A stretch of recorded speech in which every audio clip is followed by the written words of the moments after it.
Hey guys, it's Carl. This is the 2022 MacBook Air, which has been out now for the past 6 weeks, close to 2 months. I've used it since then, and I honestly think this is the best Apple laptop to get for 95% of you out there, whether you're students, whether you're going back to school, whether you're a business professional, just a person that needs a new Apple laptop. There's a few little niggles which I don't really like, which we'll get to in a second, but the biggest thing, I guess, to talk about is maybe the color choice. So I, of course, have the brand new one in Midnight. Although it looks great out of the box, you can probably see on video here how many fingerprints this thing collects. And even from my initial unboxing 6 weeks ago, it was already smudgy. It has gotten even worse. It does come in the 4 color options. I still think silver, the classic silver, is my favorite. Obviously, this looks good. It's different. It really reminds me of the OG black MacBook that I actually had originally when I was a student. So the best thing about this laptop has to do with its name, the MacBook Air. It's the size. If you're coming from an older MacBook Air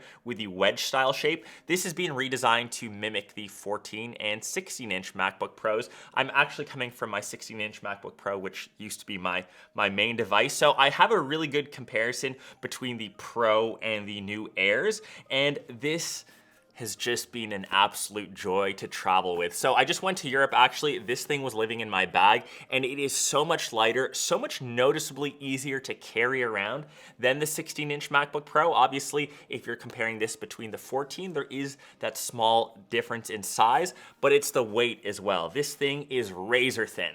It's 1.24 kilograms, 1.13 centimeters thin. It is so easy to travel with. So if you are a student that needs to bring this to a class, if you are someone that brings a laptop to different meetings, if you travel with your laptop at all and value, I guess, portability, this is the best laptop to get, no brainer. With the size and I guess overall thickness, you sacrifice some of the ports. You have the 2 USB-C ports on one side, the new MagSafe port, which of course, if you do get Midnight or a funkier color, you have that braided cable to match. I love that. And on the other side, you just have a 3.5mm headphone jack.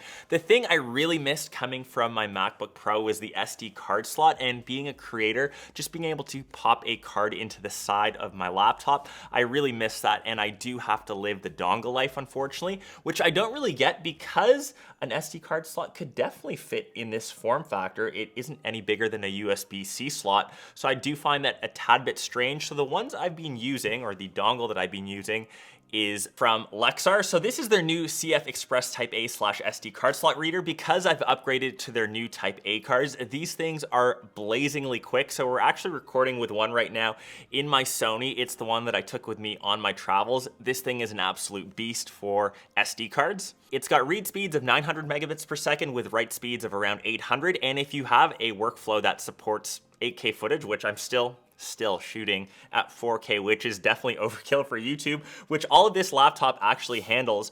This thing is kind of the perfect combo. And if you are rocking a camera that can take their new CF Express Type B cards, like some of you Canon shooters, this thing is more than double. It has read speeds of 1900, write speeds of 1700 megabits per second.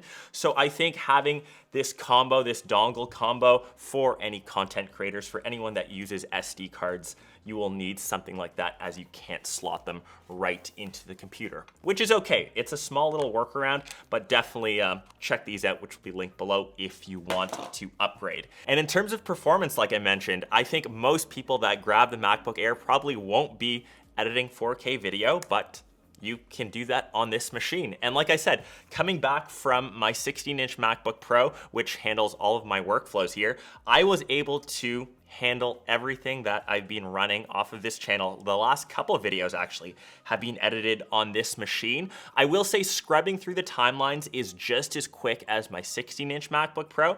Maybe the only difference is publishing time. So I'll throw some B-roll over top here of the different publishing speed. I've rendered the exact same video, the same output on Final Cut Pro, and you can see that it is significantly faster, especially for longer videos on the 16-inch MacBook Pro. So as long as you're okay with waiting maybe a couple extra minutes at most, this machine is once again, near perfection. So it does have the new M2 chip, and I would kind of line the M2 chip up still underneath the M1 Pro, of course, underneath the M1 Max, which is still at the top.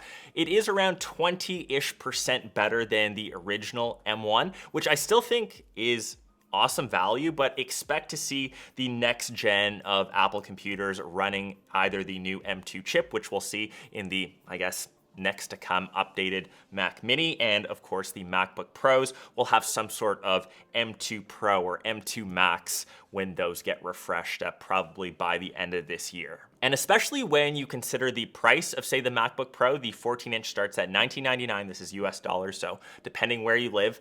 The MacBook Air starts at $11.99, and my recommended spec is just the option above that. So spec this with 16 gigs of RAM instead of 8, just to increase the longevity. So that's $13.99, and I think that model, it only comes with 256 gigs of storage.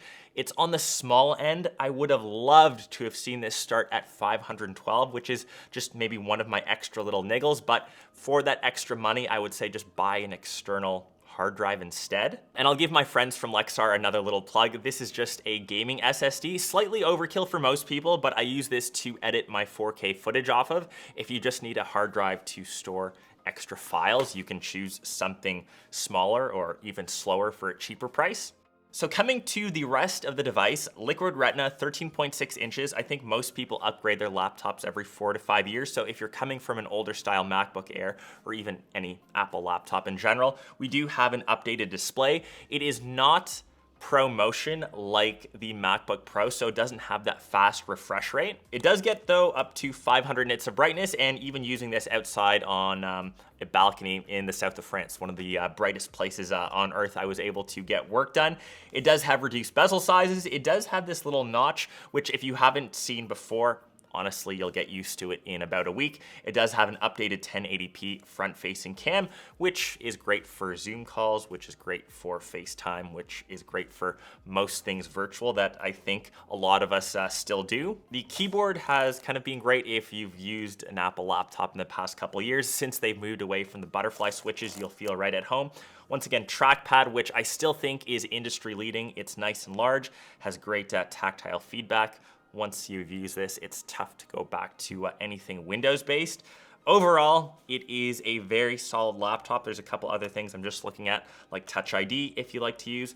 It's secure, it's safe, it comes in this honestly great little form factor that I just can't get over. It just makes carrying this such a breeze, and of course, coupled with the great performance.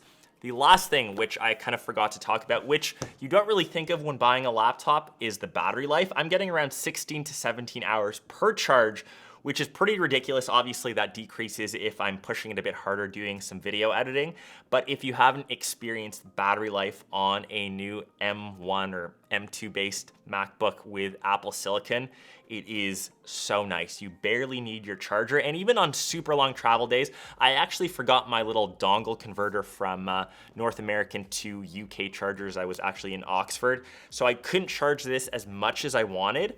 I didn't have to worry about it at all. I actually edited a couple Samsung reels, the ones that I posted of the new Z Fold 4 and Flip 4, which review, I'm working on that on this machine. I was able to handle all of that plus more without having to charge up my device. So honestly, for 95% of you, I'm gonna stick by that. Buy this laptop if you can risk the fingerprints. Get Midnight, it's a unique color, but if you can't stand that, go with something a bit safer. Hope you guys enjoyed my review for the MacBook Air. Honestly, my favorite laptop that has come out this year. It's small, it's mighty, it's light, but does everything that you need to get done with. So hopefully you guys enjoyed it. I will catch the rest of you in one of my next vids. Peace.